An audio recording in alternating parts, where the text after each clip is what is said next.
Utawala wa rais wa Marekani Donald Trump unaitaka Venezuela kukata uhusiano wake na Urusi pamoja na China. Hii ni taarifa iliyotolewa kupitia shirika la habari la ABC. Ikulu ya White House inaripotiwa kutafuta udhibiti wa uzalishaji na uuzaji wa mafuta nchini humo. Hivyo inaitaka serikali ya Delcy Rodriguez aliyeapishwa kuwa rais baada ya kuondolewa kwa Maduro kuhakikisha kwamba inaondoa uhusiano wake na Urusi pamoja na China. Marekani imetaka Venezuela kukataa kabisa uhusiano wa kiuchumi na Urusi na China, lakini na mataifa mengine ikiwa ni pamoja na Iran na Cuba, ikiwa inataka kusukuma mafuta zaidi. ABC News imeripoti mnamo Jumanne ikinukuu watu wanaofahamu mpango huo wa White House. Makomando wa Marekani waliomteka nyara rais wa Venezuela Nicolas Maduro na mkewe Cilia Flores wakati wa msako wa usiku wa Jumamosi katika kile nchi hiyo yenye utajiri wa mafuta Amerika Kusini ilishutumu kuwa ni ukiukwaji wa uhuru wake. Lakini pia Marekani ikieleza wazi kwamba mipango yake ni kuhakikisha inayachukua mafuta yake. Kulingana na shirika la habari la ABC News, ikulu ya White House imeitaka Venezuela kushirikiana kikamilifu na Marekani katika uzalishaji wa mafuta na kuipendelea wakati wa kuuza mafuta ghafi. Donald Trump, rais wa Marekani, amesisitiza kuwa makampuni ya Marekani yana uwezo wa kupata sekta ya mafuta ya Venezuela ambayo alidai ilitaifishwa isivyo haki na mtungulizi wa Maduro Hugo Chavez. Siku ya Jumanne, Trump alidai kuwa mamlaka za muda za Venezuela zingegeuza kati ya mapipa milioni 30 hadi 50 ya mafuta yaliyoidhinishwa kuuzwa chini ya udhibiti wa Washington. Katika wiki za hivi karibuni, maafisa wa utawala wa Trump walishirikiana na makampuni ya mafuta ya Marekani ili kupima nia ya kurejea Venezuela, lakini makampuni ya nishati yalikuwa na wasiwasi kufanya, hasa kutokana na maswali makubwa kuhusu utulivu wa baadaye wa nchi, kulingana na vyanzo viwili vinavyofahamu juu ya hilo. Lakini sasa, ili Marekani iweze kupata mafuta hayo, lazima ihakikishe usalama wa eneo hilo, lakini pia usalama huo utatokana pia na namna ambavyo mataifa kama vile China pamoja na Urusi, lakini Iran na Cuba yasiweze kupata mafuta wakati wowote.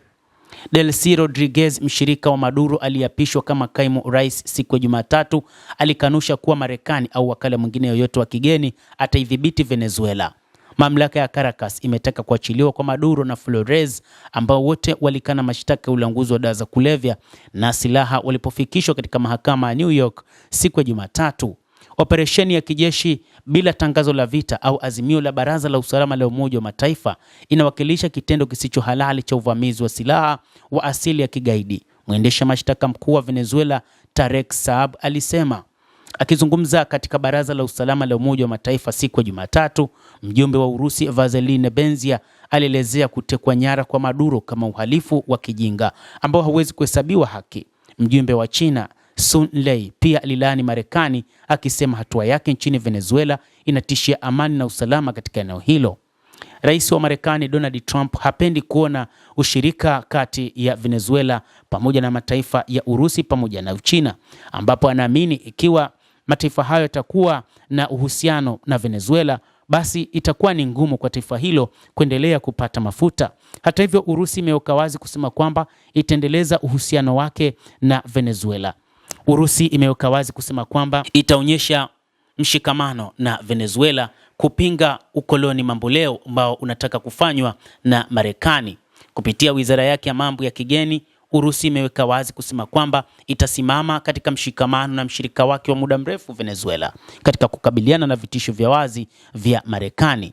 Delcy Rodriguez, makamu wa rais wa zamani wa Venezuela ambaye sasa ndiye rais, alizungumza na waziri wa mambo ya kigeni wa Urusi Sergei Lavrov, na katika taarifa yake ya Jumanne, wizara ya mambo ya nje ya Urusi ilielezea hatua kama hiyo kwamba itaonyesha ushirika uliotukuka wa muda mrefu na Venezuela, ikisema itahakikisha umoja na kupunguza hatari za mzozo wa kikatiba.